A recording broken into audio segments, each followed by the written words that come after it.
میں لندن کی عدالت میں جا رہا ہوں انشاءاللہ الحمدللہ. وہ فکر نہ کریں، وہاں کا ایک سسٹم ہے، وہ ساری دنیا جانتی ہے، ساری دنیا جانتی ہے کہ وہاں پر ایک سسٹم ہے اور سسٹم کو ہمیں فالو کرنا ہے. وہ پاکستان کے اندر رہ کر جو ہمیں تجربات ہوتے ہیں. دیکھیے نا کہ عمران خان، ایسے میں نے نہیں کہا تھا کہ میرے ہاتھ میں بڈیرا آ گیا ہے.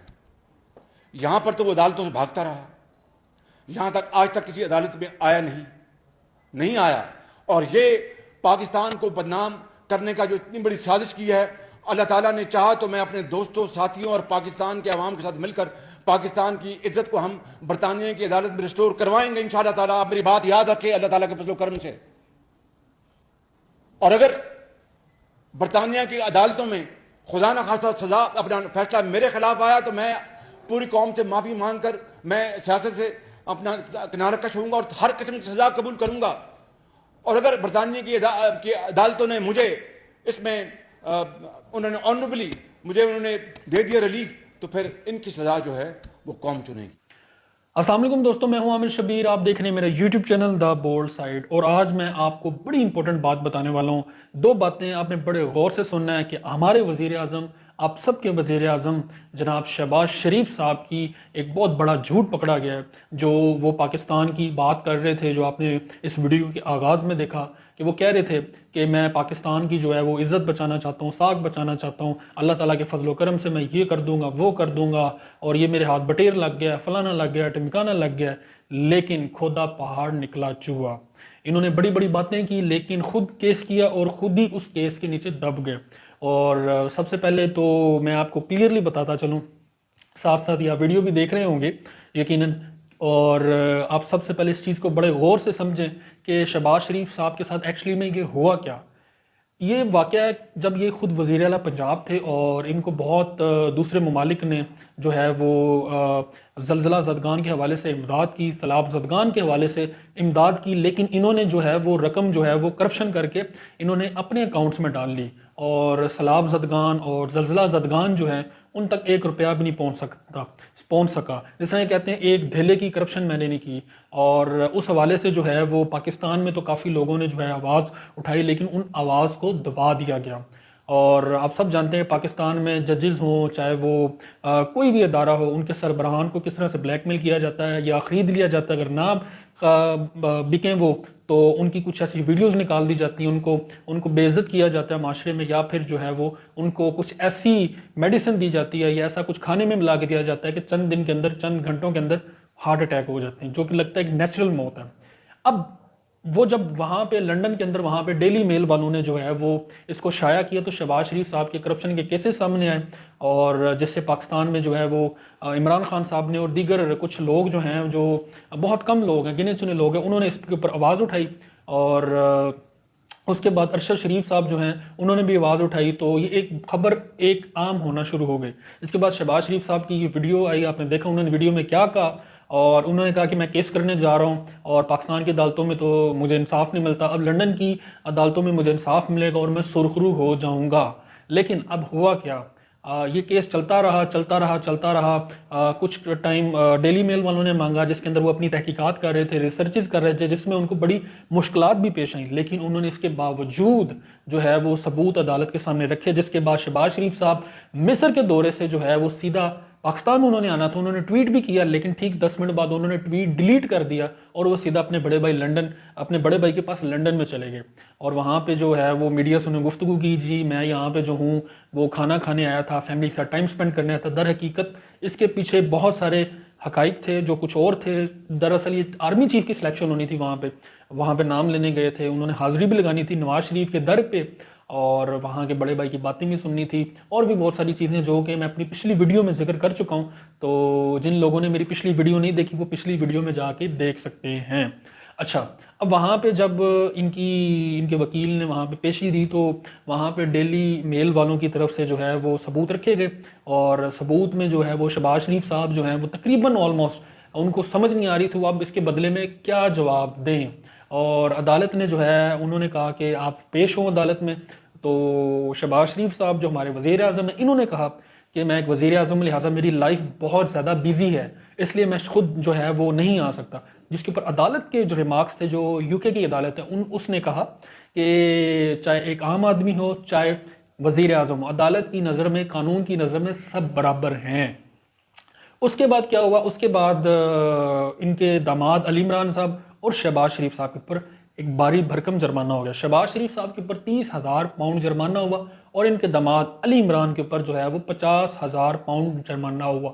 تو یہ کافی بڑی رقم بنتی ہے، پاکستانی اگر اس میں کرنسی میں کنورٹ کی جائے تو ایک بہت بڑی رقم بنتی ہے۔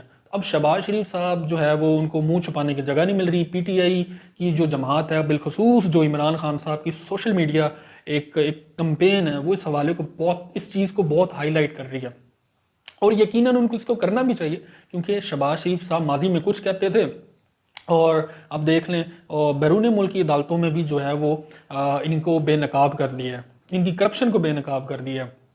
تو اب دیکھنے والی یہ بات ہے کہ پاکستان میں جو ہے وہ یہ کس طرح سے ججز کو اور قانون کو اپنے انگوٹھے کے نیچے دبا لیتے تھے، اپنے پاور اور اثر و رسوخ استعمال کر کے، اور بلیک میل کرتے تھے کہ اگر ہم پاور میں دوبارہ آ گئے تو ہم یہ کر دیں گے، وہ کر دیں گے۔ جس طرح انہوں نے FIA کے جو ڈائریکٹر تھے رضوان صاحب، ان کے ساتھ کیا، اور مقصود چپڑاسی کے ساتھ ہو، اور بہت سارے ایسے لوگ ہیں جو منظر عام پر نہیں آئے، انہوں نے پہلے ہی ان ثبوتوں کو، ان کی کہہ لیں کہ ان کی ایک طرح سے میں الزام نہیں لگا رہا، جو ایک PTI کی جو سربراہان ہیں وہ کہتے ہیں کہ مطلب اس کے ذمہ داران، ان کی جو موت کے ذمہ دار ہیں، جو اچانک ذمہ دار ہوئے ہیں، وہ نون لیگ کی گورنمنٹ ہے جو اس طرح کی کارروائیاں کر رہی ہے، اور کیونکہ وہ ان کیسز میں مطلوب ہیں، تو یہ ایک بڑی سوچنے سمجھنے والی بات ہے کہ لنڈن میں جو ہے وہ نہ کوئی ان کے پاس ویڈیو تھی کسی جج کی، نہ وہاں پہ بلیک میل کر سکتے ہیں وہاں پہ، کیونکہ تمام انسان جو ہے نا ان کو برابر کے حقوق حاصل ہیں، وہاں پہ کوئی جانور بھی ہے اس کو بھی برابر کے حقوق حاصل ہیں۔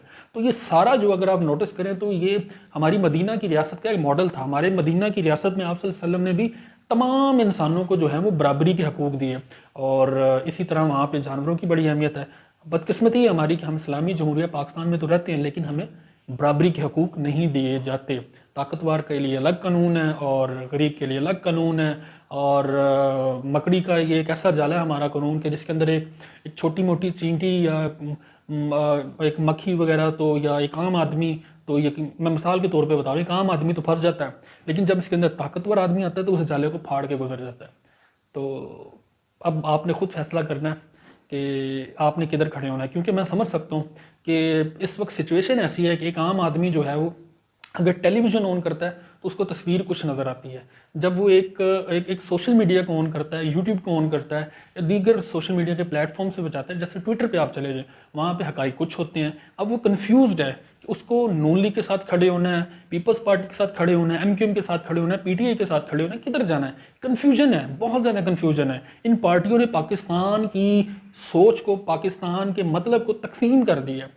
تو یہ اب ایک عام آدمی کے لیے جو سیاسی طور پہ اتنا اجاگر نہیں ہے، سیاسی شعور نہیں رکھتا، اس کے لیے بڑی ایک طرح سے نا میں سمجھتا ہوں کہ ایک بڑی کنفیوژن ہے۔ ہم جیسے بندوں کے لیے جو تھوڑا بہت ایک آٹے میں نمک برابر جو سیاسی شعور رکھتے ہیں، تو میرا خیال ہے ان کے لیے کنفیوژن ہو جاتی ہے کہ کون صحیح ہے کون غلط ہے، بہت سارے پروپیگنڈاز ہو رہے ہیں، اور میرے خیال میں جب آپ کو سمجھ نہ آ رہی ہو کہ کون صحیح ہے اور کون غلط ہے، تو میرے خیال میں آپ کو جو ہے نا وہ سوشل میڈیا کا جو ہے نا پراپر انالیسس کرنا چاہیے اور چیزوں کو سمجھنا چاہیے۔ فیس بک سے جان چھوڑیں، فیس بک پہ بہت ساری فیک چیزیں ہوتی ہیں، ویڈیوز ہوتی ہیں، خود ساختہ لوگوں نے بنا کے چڑھائی ہوتی ہیں، تو کوشش کریں ٹویٹر پہ آئیں، چیزوں کو، حقائق کو سمجھیں اور جاننے کی کوشش کریں۔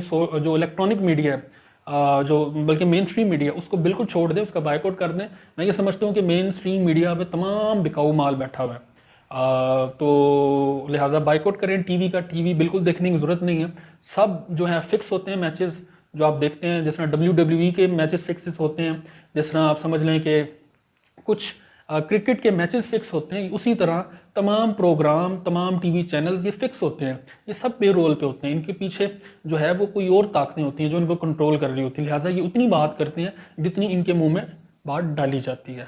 تو پڑھتے ہیں جناب اب اپنے دوسرے پوائنٹ کی جانب، اور وہ پوائنٹ کیا ہے کہ چابی والا کھلونا۔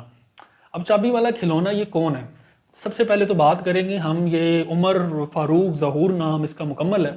یہ کون تھا بندہ جس کو جو ہے وہ شاہ زیب خان زادہ کے پروگرام میں لانچ کیا گیا، اور اس کے بعد جناب اس کو لانچ کرنے کے بعد جو ہے وہ رات 10 بجے کے بعد جیسے ہی آدھا پروگرام گزرتا ہے تو پی ٹی آئی کی جو سوشل میڈیا ٹیم ہے وہ فوراً سے ایکٹیو ہو جاتی ہے. وہ جان لیتی ہے کہ یہ چابی والا کھلونا ہے. چابی والا کھلونا اس کو کیوں کہتے ہیں وہ میں آپ کو بتاتا ہوں. وہ اس لیے کہتے ہیں کہ جناب یہ کیسا بندہ تھا. اس کے تھوڑے سے بیک گراؤنڈ میں جاتے ہیں. سب سے پہلے تو یہ بندہ تھا، ایک ہماری ایکٹریس تھی، ماڈل تھی. اگر آپ صوفیہ مرزا کو جانتے ہوں، آپ نے شاید ابھی کرنٹ وہ اتنا کام نہیں کر رہی، تو پاسٹ میں انہوں نے کافی ٹیلی ویژن پہ ٹی وی کمرشلز میں کام کیا ہوا ہے. یہ ان کے ہسبینڈ تھے. تو یہ ناروے میں چلے گئے. ناروے میں بھی انہوں نے کافی الٹے سیدھے کام کیے، کرپشن وغیرہ کی چیزیں، کچھ ایسی ایکٹیویٹیز کی جو وہاں کی گورنمنٹ کو یہ مطلوب تھے، اور یہ وہاں سے فرار ہو کے پاکستان میں آ گئے. پھر پاکستان کے اندر بھی کچھ ان کی اس طرح کی ایکٹیویٹیز تھیں، اور اس کے بعد جو ہے ان کو یہ یہاں سے فرار ہو کے جو ہے وہ دبئی چلے گئے. دبئی میں انہوں نے رہائش اختیار کی، اور وہاں پہ جو ہے ان کا کہنا ہے کہ جو عمران خان صاحب کو جو گھڑی تحفے میں ملی سعودی ولی عہد کی طرف سے محمد بن سلمان کی جانب سے، وہ عمران خان نے مجھے بیچی 10 کروڑ روپے میں. تو جبکہ پی ٹی آئی کا کہنا ہے کہ جو عمران خان صاحب کی جو ٹیم ہے، آج فواد چودھری صاحب آئے، زلفی بخاری صاحب آئے، شیریں مزاری صاحب آئے، ان کی مشترکہ پریس کانفرنس ہوئی ان کے رات والے شو کے حوالے سے. ان کا جواب آیا کہ انہوں نے کہا تو گھڑی کی ایکچوئل قیمت ہے نہیں ہے. اور دوسرے نمبر پہ انہوں نے ٹوٹلی اس سارے سنیریو کو، جو رات کو چابی والے کھلونے کا جو شو ہوا تھا، اس کو ٹوٹلی طور پہ انہوں نے جو ہے وہ مسترد کر دیا. انہوں نے کہا کہ ہم نے پہلے نمبر پہ تو اس بندے کو ہم نے گھڑی بیچی نہیں ہے، فیک ہے، یہ پری پلانڈ بندہ بٹھایا گیا ہے. اس کو جو ہے وہ اس کی کچھ تصاویر بھی ہیں، آپ دیکھ رہے ہوں گے، آپ نے دیکھی بھی ہوں گی. فیصل واڈا صاحب کے ساتھ ملاقات کر رہے ہیں، کچھ اسٹیبلشمنٹ کے لوگوں کے ساتھ یہ ملاقات کر رہے ہیں. اب آپ خود دیکھیں کہ ایک عام آدمی جو اپنے آپ کو بزنس مین کہتا ہے، اس کی ملاقاتیں کس طرح سے ہو رہی ہیں، کیوں ہو رہی ہیں، ان لوگوں جو اسٹیبلشمنٹ کے لوگ ہیں وہ اس سے کیوں مل رہے ہیں، اور فیصل واڈا جو اس ٹائم پارٹی سے باغی ہیں، جن کو پارٹی سے نکال دیا گیا ہے، وہ اس شخص سے کیوں مل رہے ہیں. اب فیصلہ آپ نے خود کرنا ہے. اور اس کے علاوہ فواد چودھری صاحب کا کہنا تھا کہ ہم اس کے اوپر کیس کرنے جا رہے ہیں. خان صاحب نے بھی ٹویٹ کی کہ جو میری عزت کے اوپر جو ہے وہ داغ لگانے کی کوشش کی گئی ہے، بس بہت ہو گیا، بہت برداشت کر لی، اب میں ان کے اوپر کیس کرنے جا رہا ہوں. جیو کے اوپر بھی کرنے جا رہا ہوں، اور جنہوں نے اس شو کو کیا میں ان کے اوپر بھی کرنے جا رہا ہوں. تو لیٹ سی آگے کی تصویر کیا ہوتی ہے، کیا کہانی آتی ہے. تو آپ کو انشاءاللہ دکھاتے ہیں اپنی اگلی ویڈیوز میں. تو دیکھتے رہیں دا بولڈ